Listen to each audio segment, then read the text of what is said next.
जय हिंद दोस्तों, रक्षित खन्ना के चैनल में आपका स्वागत है। दोस्तों कैसे हैं आप? उम्मीद करता हूं कि आप अच्छे होंगे। दोस्तों आज के इस वीडियो में मैं आपको एक जबरदस्त जानकारी दूंगा और ये जानकारी है स्पर्श का पीपीओ देखकर 8 सीपीसी में आपकी पे पेंशन फिक्स करना। जी हां दोस्तों, जब भारत सरकार आगे चलकर आपको 8 सीपीसी देगी तो दोस्तों आपकी पे पेंशन किस तरीके से फिक्स होगी 8 सीपीसी में, वो भी पीपीओ देखकर। इसकी जानकारी मैं आपको दूंगा। इसकी जानकारी मैं आपको अभी से दे रहा हूं ताकि आप सही से समझ जाएं कि किस तरीके से आपकी पे पेंशन फिक्स होगी 8 सीपीसी में। दोस्तों मैं आपको एक एग्जांपल समझाऊंगा एक रैंक का। जी हां दोस्तों, मेरे पास एक पीपीओ है नायक रैंक का। ये रिटायर हो गए थे 4th सीपीसी में, यानी 1988 में। अब इनकी पेंशन कैसे फिक्स होगी 8 सीपीसी में? मैं पे की भी बात करूंगा और बेसिक पेंशन की भी बात करूंगा। जी हां दोस्तों, 8 सीपीसी में दो तरीके से आपकी पेंशन पे फिक्स होगी। एक तो बेसिक पेंशन फिक्स होगी, दूसरी पे मैट्रिक्स के अनुसार बेसिक पे फिक्स होगी। तो दोनों तरीकों से मैं इनकी पेंशन पे निकालूंगा 8 सीपीसी की, वो भी पीपीओ दिखाकर। जी हां दोस्तों, बहुत ही जबरदस्त वीडियो है, बहुत ही नॉलेजेबल वीडियो है। अगर आप पूरा देखेंगे तब आपको सही से समझ में आएगा। जैसा कि दोस्तों आप पीछे थंबनेल में देख रहे हैं, देखिए 8 सीपीसी में सैनिकों की पेंशन बढ़ोतरी। जी हां दोस्तों, किस तरीके से आपकी पेंशन बढ़ेगी, सैनिकों की पेंशन बढ़ेगी 8 सीपीसी में, किस तरीके से पे बढ़ेगी, इसकी जानकारी दूंगा। स्पर्श पीपीओ से बढ़ेगी पेंशन 8 सीपीसी में। अगर 20,000 पेंशन है तो सीधा पहुंच जाएगी 40,000 पेंशन। जी हां दोस्तों, अगर कोई नायक 20,000 पेंशन ले रहा है, 20,000 के आसपास, तो उनकी 8 सीपीसी में पेंशन हो जाएगी 39,000 या फिर 40,000 के आसपास। इसकी भी जानकारी आगे दूंगा। सभी को फायदा मिलेगा। जी हां दोस्तों, चाहे जितने भी डिफेंस पेंशनर्स हैं, चाहे वो ओआरओपी ले रहे हो या फिर लास्ट पे डॉन का 50% पेंशन ले रहे हो, हर एक को फायदा मिलेगा। हर एक की पे पेंशन बढ़ेगी 8 सीपीसी में। इसकी भी जानकारी आगे दूंगा। तो दोस्तों पीपीओ दिखाकर मैं आपको समझाऊंगा कि एक नायक की पेंशन किस तरीके से रिवाइज होगी 8 सीपीसी में। पे की भी बात करूंगा और पेंशन की भी बात करूंगा। वीडियो को पूरा देखेगा दोस्तों, बीच में से छोड़ के मत जाएगा, नहीं तो जानकारी आपको समझ में नहीं आएगी। वीडियो में आगे बढ़ने से पहले एक छोटी सी अपील मैं आपसे करूंगा, और अपील है चैनल सब्सक्राइब की। देखने में आया है कि काफी ऐसे पेंशनर्स हैं जो वीडियो तो देख रहे हैं लेकिन अभी तक उन्होंने चैनल को सब्सक्राइब नहीं किया। ऐसे कितने पेंशनर्स हैं? 34.1%। तो दोस्तों अगर आप बहुत पहले के पेंशनर्स हैं, लगातार अगर आप मेरा वीडियो देख रहे हैं, अगर आपने चैनल को सब्सक्राइब नहीं किया तो दोस्तों सबसे पहले आप चैनल को सब्सक्राइब कर लीजिए ताकि मेरी लेटेस्ट जानकारियां, आगे आने वाले वीडियो के नोटिफिकेशन, A to Z जानकारियां आपको तुरंत मिल पाए। चैनल सब्सक्राइब करने के या फिर वीडियो देखने के आपको एक भी पैसे नहीं देने, सब कुछ आपके लिए फ्री में है। जी हां दोस्तों जो हम पे पेंशन फिक्स करेंगे आपकी, दोस्तों ये हम अपने डिपार्टमेंट में भी करेंगे आगे चलकर, जब भारत सरकार 8 सीपीसी लागू करेगी। जितने भी पेंशनर्स, फैमिली पेंशनर्स 1/1/2026 से पहले के हैं, उन सब की पेंशन रिवाइज होगी 8 सीपीसी में। जी हां दोस्तों, उनकी बेसिक पेंशन रिवाइज होगी। इसी की जानकारी मैं आपको देता रहूंगा समय समय पर आगे। लेकिन दोस्तों अब मैं आपको जानकारी दूंगा पीपीओ दिखाकर कैसे हम पे पेंशन फिक्स करेंगे 8 सीपीसी में। वीडियो को आगे देखने से पहले सबसे पहले आप चैनल से जुड़ जाइए, चैनल को सब्सक्राइब जरूर करें, क्योंकि इस चैनल के माध्यम से आपको सटीक ऑथेंटिक जानकारियां ही दी जाती हैं जो हम अपने डिपार्टमेंट में, पेंशन डिपार्टमेंट में भी अप्लाई करते हैं। तो सबसे पहले चैनल से जुड़ जाइए, चैनल को सब्सक्राइब कर लीजिए। चलते हैं दोस्तों, अब जानकारियों में आगे बढ़ते हैं। पीपीओ देखकर 8 सीपीसी का पेंशन पे फिक्सेशन, एक नायक रैंक का। देखिए जी हां दोस्तों मैंने एक रैंक लिया है और दोस्तों ये रैंक है टीएस नायक। मैं आपको पीपीओ दिखा रहा हूं। अब दोस्तों ये रिटायर हुए हैं 30 सितंबर 1988 में, यानी चौथे पे कमीशन पे। अगर आप 3rd सीपीसी में रिटायर हुए हो, 4th सीपीसी में रिटायर हुए, 5वें वेतन आयोग में रिटायर हुए, या फिर 6 सीपीसी में रिटायर हुए, या फिर आप 7 सीपीसी में रिटायर हुए 31/12/2025 तक, जो भी आएगा आगे, तो सबकी पेंशन रिवाइज होगी 8 सीपीसी में। हर एक की पेंशन, चाहे वो फैमिली पेंशनर हो, या फिर वो खुद पेंशनर हो, हर एक की। अब दोस्तों मैंने यहाँ पे रैंक लिया एक नायक टीएस जो रिटायर हुए थे 30 सितंबर 1988 में, 4th सीपीसी में रिटायर हुए थे। इनकी टोटल सर्विस है 15 साल, जैसा कि आप यहां पे देख रहे हैं 15 साल इनकी सर्विस है। दोस्तों इनकी जो पेंशन फिक्स करी या फिर पे फिक्स करी वो दो तरीके से फिक्स करी। एक तो 7 सीपीसी की पे मैट्रिक्स के अनुसार, जब 1/1/16 से पे मैट्रिक्स मिली थी, 7 सीपीसी आया था। एक पेंशन ये ले रहे हैं अभी ओआरओपी 3 की। जी हां दोस्तों, अभी ये पेंशन ले रहे हैं ओआरओपी 3 की। कितनी पेंशन ले रहे हैं ये भी मैं आपको दिखा देता हूं। अभी दोस्तों ये पेंशन ले रहे हैं ओआरओपी 3 की 20,682 ओआरओपी 3 की पेंशन है। तो दोस्तों इसके आधार पे भी हम फिक्स करेंगे इनकी पेंशन 8 सीपीसी में। और जो नोशनल पे फिक्सेशन हुआ, यानी पे मैट्रिक्स के अनुसार जो इनकी बेसिक पे फिक्स करी 7 सीपीसी के अनुसार, इसके अनुसार भी हम इनकी 8 सीपीसी में बेसिक पे फिक्स करेंगे, दो तरीके से, जिस तरीके से 7 सीपीसी में हुआ था। अब दोस्तों इनकी बेसिक पे फिक्स करी थी 7 सीपीसी की पे मैट्रिक्स के अनुसार, कितनी करी थी? 25,500। आप यहां पे देख रहे हैं 25,500।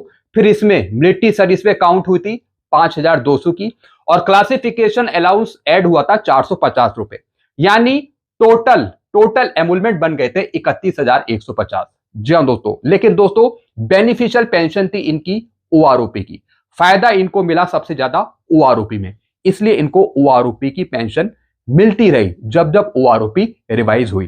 तो दोस्तों अभी ये पेंशन ले रहे हैं कितनी, यहां पे देखिए 20,682। तो दोस्तों बेसिक पे के आधार पे हम इनकी पे फिक्स करेंगे, और बेसिक पेंशन के आधार पे जो अभी ये पेंशन ले रहे हैं इसके आधार पे भी हम इनकी पेंशन फिक्स करेंगे 8 सीपीसी की, दोनों तरीके से। तो दोस्तों ये मैंने आपको यहां पे पीपीओ दिखा दिया, इसके आधार पे हम आगे काम करेंगे।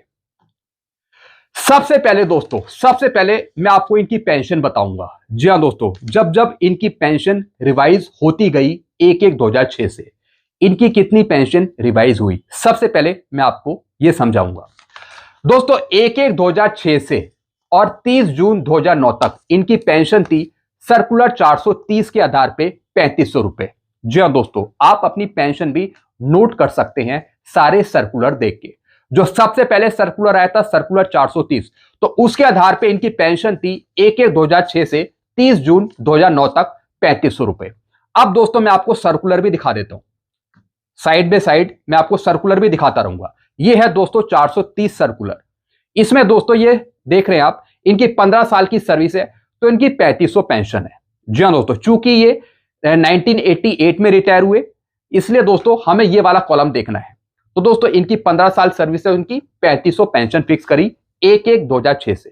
फिर दोस्तों एक और सर्कुलर है, सर्कुलर नंबर 501। जी हां दोस्तों, इसके आधार पर भी आपकी 2 बार पेंशन रिवाइज करी, 1/7/2009 को, फिर 24/9/2012 को। कितनी पेंशन रिवाइज करी एक नायक की, वो मैं आपको दिखा देता हूं। 1/7/2009 को आपकी पेंशन रिवाइज हुई 4,634, और ये पेंशन चली आपकी 23/9/2012 तक। फिर एक और पेंशन रिवाइज हुई 24/9/2012 को, ये पेंशन चली 30 जून 2014 तक। कितनी पेंशन थी? 5,155। जी हां दोस्तों, तो दोस्तों ये 3 पेंशन आपकी रिवाइज हुई। लेकिन दोस्तों इसके बाद सर्कुलर आया, सर्कुलर 568, जिसमें आपकी सबसे ज्यादा पेंशन थी। जी हां दोस्तों, इससे पहले जो भी आपकी पेंशन रिवाइज हुई 1/1/2006 से या फिर 30 जून 2014 तक, जी हां दोस्तों, इन सब में से सबसे पेंशन ज्यादा थी सर्कुलर 568 में, जिसका एरियर आपको दिया गया 1/1/2006 से 30 जून 2014 तक। जी हां दोस्तों, अब कितनी पेंशन थी एक नायक की सर्कुलर 568 में, यह भी मैं आपको दिखा देता हूं। यह है दोस्तों सर्कुलर 568, इसमें नायक की पेंशन है 5,520 ग्रुप बी की, ग्रुप वाई की। तो दोस्तों इस सर्कुलर का भी आपको फायदा दिया गया, इसका एरियर आपको दिया गया, क्योंकि दोस्तों इसमें पेंशन ज्यादा थी 1/1/2006 से, इस वजह से दोस्तों इसका एरियर आपको दिया गया। यानी जो पुरानी पेंशन थी और जो नई पेंशन थी इस सर्कुलर के आधार पे, उसके डिफरेंस का आपको एरियर दिया गया 1/1/2006 से 30 जून 2014 तक का। फिर दोस्तों आपको बेनिफिट मिला ओआरओपी 1 का 1 जुलाई 2014 से। फिर दोस्तों 1 जुलाई 2014 से और 31/12/2015 तक एक नायक की पेंशन थी कितनी, 7,170, 15 साल की सर्विस में। फिर दोस्तों 1/1/16 से 7 सीपीसी आ गया और फिटनेस फैक्टर आपको दिया गया 2.57। फिर दोस्तों 1/1/16 से आपकी पेंशन हो गई कितनी, 18,427। जी हां दोस्तों, यानी 7,170 का मल्टीप्लाई 2.57। तो दोस्तों कितनी पेंशन हो गई, 1/1/16 से आपकी आपकी पेंशन हो गई 18,427। यह पेंशन आपकी चली 1/1/16 से 30 जून 2019 तक। फिर दोस्तों ओआरओपी 2 आ गई। ओआरओपी 2 आपको मिली 1 जुलाई 2019 से। तब आपकी पेंशन 18,427 से बढ़कर हो गई 20,107। फिर दोस्तों ओआरओपी 3 आ गई। ओआरओपी 3 आई 1 जुलाई 2024 से। तब आपकी पेंशन बढ़कर हो गई कितनी, 20,682। और दोस्तों यही पेंशन अभी ये ले रहे हैं, जैसा मैंने दोस्तों आपको यहां पे पीपीओ में दिखाया था। अभी दोस्तों ये पेंशन ले रहे हैं 20,682। अब दोस्तों अब हम इनका फिक्सेशन करेंगे 8 सीपीसी में। किस तरीके से 8 सीपीसी में इनकी पे और पेंशन फिक्स होगी। बिल्कुल दोस्तों सही लॉजिकल रूल्स हैं जो हम अपने पेंशन डिपार्टमेंट में भी अप्लाई करते हैं। अब दोस्तों यहां पे देखिए, pension fixation 2 method apply in 8 CPC. जी हां दोस्तों, 8 सीपीसी में 2 मेथड अप्लाई होंगे पेंशन और पे फिक्स करने के लिए। 7 सीपीसी में भी ऐसा हुआ था। 7 सीपीसी जब आपको मिला था 1/1/16 से, तो दोस्तों फिटनेस फैक्टर आपको दिया गया 2.57, यानी 31/12/2015 तक जो आप बेसिक पेंशन ले रहे थे उसका मल्टीप्लाई कर दिया गया 2.57 फिटनेस फैक्टर के साथ। जैसे कि दोस्तों मैंने आपको ऊपर समझाया।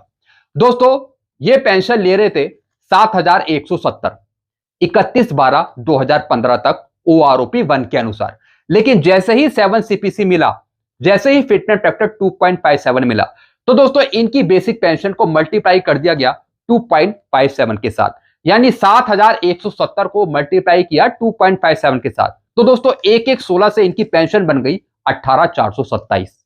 इस तरीके से दोस्तों पहला फायदा दिया गया फिटनेस फैक्टर का। ठीक इसी तरीके से 8 सीपीसी में होगा। जो भी आप पेंशन ड्रॉ कर रहे हैं, जो भी आप अभी बेसिक पेंशन ले रहे हैं, जैसे ये अभी पेंशन ले रहे हैं 20,682 ओआरओपी 3 की, तो दोस्तों जब 8 सीपीसी का आपको फिटनेस फैक्टर मिलेगा, दोस्तों वो फिटनेस फैक्टर बेसिक पेंशन में लगा दिया जाएगा, यानी मल्टीप्लाई कर दिया जाएगा। अभी मैं आपको आगे एग्जांपल दूंगा। तो दोस्तों जो भी आप पेंशन अभी ले रहे हैं या फिर लेंगे 31/12/2025 तक, वो आपकी बेसिक पेंशन मल्टीप्लाई होगी 8 सीपीसी के फिटनेस फैक्टर के साथ। तो दोस्तों हर एक पेंशनर्स की, फैमिली पेंशनर की इसी तरीके से पेंशन रिवाइज होगी फिटनेस फैक्टर देके। ये पहला मेथड है। दूसरा मेथड है नोशनल पे फिक्सेशन एज पर 8 सीपीसी पे मैट्रिक्स। जी हां दोस्तों जब 7 सीपीसी आपको मिला था तो भारत सरकार ने पे मैट्रिक्स आपको दी। जी हां दोस्तों, कौन सी पे मैट्रिक्स थी ये भी मैं आपको दिखा देता हूं। ये दोस्तों पे मैट्रिक्स थी। इस पे मैट्रिक्स के अनुसार आपकी बेसिक पे रिवाइज करी गई 7 सीपीसी के अनुसार। जैसे कि दोस्तों आपको रिवाइज पीपीओ भी मिले होंगे 7 सीपीसी के। नोशनल पे फिक्सेशन इसे हम बोलते हैं, बेसिक पे फिक्सेशन इसे हम बोलते हैं। यानी जब आप रिटायर हुए हो उसके बाद जितने भी पे कमीशन आए हैं, तो हर एक पे कमीशन के अनुसार आपकी बेसिक पे फिक्स करना, नोशनल पे फिक्सेशन करना। नोशनल पे फिक्सेशन का मतलब पे कमीशन टू पे कमीशन जाना, पे फिक्स करना आपकी। तो दोस्तों 7 सीपीसी की पे मैट्रिक्स के अनुसार भी आपकी पे फिक्स करी गई। जैसे कि दोस्तों यहां पे इनकी पे फिक्स करी गई थी 25,500 इस पे मैट्रिक्स के अनुसार, आप यहां पे देख रहे हैं। ठीक इसी तरीके से 8 सीपीसी में भी ऐसा ही आगे होगा जब 8 सीपीसी की पे मैट्रिक्स आएगी। लेकिन सबसे पहले आपको फिटनेस फैक्टर दिया जाएगा और उसके अनुसार सबसे पहले आपकी पेंशन बढ़ाई जाएगी 8 सीपीसी की। अब दोस्तों यहां पे देखिए, नायक पे and pension fix in 8 CPC में। किस तरीके से 8 सीपीसी में इन पेंशनर की पे या फिर पेंशन फिक्स होगी। अब दोस्तों यहां पे देखिए, first method apply to all pensioner and family pensioners as per fitness factor. जी हां दोस्तों, सबसे पहले 8 सीपीसी का फिटनेस फैक्टर देकर आपकी पे पेंशन रिवाइज कर दी जाएगी, पेंशन रिवाइज कर दी जाएगी। अब दोस्तों यहां पे देखिए, ओआरओपी 3 की इनकी पेंशन है 20,682, जैसे कि दोस्तों मैंने आपको यहां पे अभी पीपीओ में दिखाई 6,682। अब दोस्तों इसका मल्टीप्लाई कर दिया जाएगा फिटनेस फैक्टर के साथ।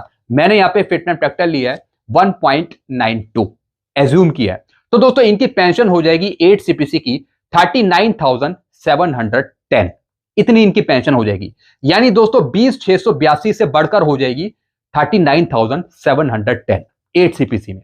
तो दोस्तों ये पेंशन मिलना शुरू हो जाएगी जब आगे 8 सीपीसी भारत सरकार देगी। फिर दोस्तों दूसरा मेथड है, second method apply as per 8 CPC पे मैट्रिक, जैसे मैंने आपको बताया। फिर दूसरा मेथड होगा पे फिक्सेशन का, पे मैट्रिक्स के अनुसार। अब दोस्तों यहां पे देखिए, नायक पे fixed in 7 CPC as per PPO 25,500। जी हाँ दोस्तों मैंने आपको यहां पे पीपीओ दिखाया, इसमें इनकी बेसिक पे फिक्स है कितनी, 25,500 इस पे मैट्रिक्स के अनुसार। अब दोस्तों इस पर भी फिटमेंट फैक्टर लगाया जाएगा पे फिक्स करने के लिए। दोस्तों मैंने यहां पे फिटमेंट फैक्टर लिया है 1.92, यानी 25,500 का मल्टीप्लाई करेंगे 1.92 से, तो दोस्तों ये आएगा 48,960। अब दोस्तों इसमें मिलिट्री सर्विस पे भी ऐड होगी। जी हाँ दोस्तों, 7 सीपीसी में जो इनकी पे फिक्स करी गई थी, इसमें मिलिट्री सर्विस पे लेती 5,200, आप यहां पे देख रहे हैं, और क्लासिफिकेशन अलाउंस लिया था 450 रुपए। लेकिन दोस्तों 8 सीपीसी में मिलिट्री सर्विस पे भी बढ़ जाएगी और क्लासिफिकेशन अलाउंस भी बढ़ेगा। तो दोस्तों इस वजह से मैंने यहाँ पे मिलिट्री सर्विस पे ली है 9,984 रुपए, यानी 10,000 के आसपास, और क्लासिफिकेशन अलाउंस भी मैंने यहाँ पे लिया है 900 रुपए, क्योंकि वो भी 8 सीपीसी में बढ़ेगा। तो दोस्तों इनकी टोटल बनेगी 59,844। अब इसका आधा करेंगे तो इनकी पेंशन बनेगी 29,922 रुपए। तो दोस्तों आप यहां पे देख रहे हैं कि सबसे ज्यादा जो इनकी पेंशन बन रही है वो बन रही है ओआरओपी में। ओआरओपी में इनकी ज्यादा पेंशन बन रही है, इसलिए दोस्तों ये ओआरओपी की पेंशन लेते रहेंगे आगे के लिए। इस वजह से दोस्तों पे तो इनकी फिक्स कर दी जाएगी, यानी कितनी, 48,000 के आसपास पे तो इनकी फिक्स कर दी जाएगी। लेकिन पेंशन पे जो इनको असली बेनिफिट मिलेगा, बढ़ा हुआ बेनिफिट मिलेगा, उसमें इनको फायदा होगा ओआरओपी में। तो दोस्तों ये चीज आपने समझ ली। अब दोस्तों आगे देखिए, अब दोस्तों ओआरओपी 4 आपको कब से मिलनी है? ओआरओपी 4 का फायदा आपको मिलना है 1 जुलाई 2029 से। अब दोस्तों जो 8 सीपीसी में आपकी बेसिक पेंशन होगी, जो आपको फिटमेंट फैक्टर लगा के दी जाएगी, जैसे इनकी थी 39,710, जब ओआरओपी 4 आगे मिलेगा तो दोस्तों इसी से आगे आपकी पेंशन आगे बढ़ती रहेगी। यानी 1 जुलाई 2029 से हो जाएगी कितनी, 39,710 से बढ़कर हो जाएगी 40,510 के आसपास, यानी जितने भी फिर गवर्नमेंट आगे बढ़ाए ओआरओपी 4 में। तो दोस्तों पहला फिक्सेशन यहां पे आपका इस तरीके से होगा, फिटमेंट फैक्टर देकर आपकी पेंशन रिवाइज कर दी जाएगी, और वही आपकी बेनिफिशियल पेंशन होगी नोशनल पे से ज्यादा। हालांकि नोशनल पे फिक्सेशन भी आपका किया जाएगा, उसके भी पीपीओ बनेंगे आगे चलकर, लेकिन दोस्तों सबसे ज्यादा फायदा आपको मिलेगा 1 रैंक 1 पेंशन में। ये मैंने आपको अभी से बता दी सारी कहानी कि आगे क्या होने वाला है। बिल्कुल एक्यूरेट जानकारियां हैं, सही जानकारियां हैं, जो हम अपने पेंशन डिपार्टमेंट में भी अप्लाई करते हैं। जी हाँ दोस्तों, बिल्कुल रियल फैक्ट जानकारियां मैं आपको दे रहा हूं। तो दोस्तों इस तरीके से हर एक पेंशनर के साथ होगा। जितने भी आपके पीपीओ हैं, उस पीपीओ में जो आपकी बेसिक पे मेंशन है, वो सारी बेसिक पे रिवाइज होगी 8 सीपीसी की पे मैट्रिक्स के अनुसार, जब आगे चलकर 8 सीपीसी की पे मैट्रिक्स मिलेगी। पेंशन भी रिवाइज होगी, साथ ही साथ पे भी रिवाइज होगी, लेकिन पेंशन आपको ज्यादा बेनिफिशियल रहेगी आगे के लिए। तो दोस्तों ये मैंने आपको जानकारी दी। ऐसी जानकारियां आपको मिलती रहेगी इस चैनल के माध्यम से। और जानकारियां पाने के लिए आप चैनल से जुड़ सकते हैं, चैनल को सब्सक्राइब कर सकते हैं, क्योंकि ऐसी लेटेस्ट जानकारियां, नॉलेजेबल जानकारियां पेंशन डिपार्टमेंट से आपको सारी जानकारियां मिलती रहेगी इस चैनल के माध्यम से, आगे की भी और पीछे की भी। तो दोस्तों चैनल से आप जुड़े रहिए, चैनल को सब्सक्राइब कर लीजिए। चैनल का नाम है Rakshit Khanna. Thank you so much.